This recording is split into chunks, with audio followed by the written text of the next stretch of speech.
Another day, another ulam na naman tayo. Meron ako ditong pata. Maglalaga tayo ng pata for today. Ayan, nagisa na ako ng bawang. Sunod sibuyas.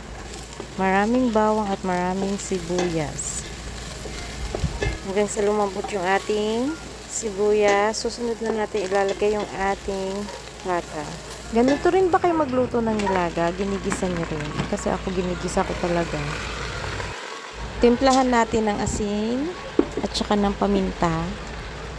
Ayan, sasangkutsa lang natin to ng mabuti. Hayaan nating lumabas yung kanyang juice. Yung katas ng ating pata, tatakpan muna natin yan ng mga ilang minuto.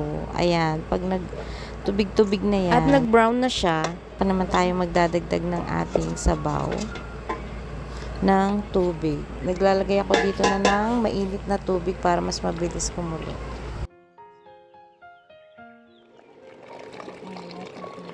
Ilalagay ko na rin dito yung ating patatas. Sasabay ko na yan sa paglaga. Ayan, tatakpan na natin to. Pagkatapos, antayin natin siyang kumulo and then hihinaan na natin yung apoy. Slow cook lang natin for 1 hour or until malambot na yung ating pata.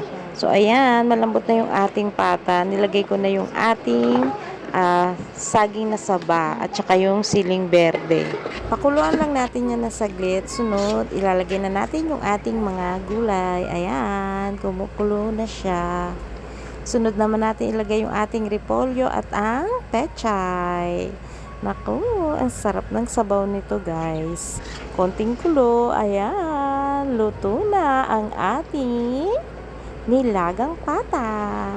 So, nako, for sure, ang aking mga chikiting, masarap na naman ang kain. Ayan o, ang sarap. Sandok na! Salamat sa panonood!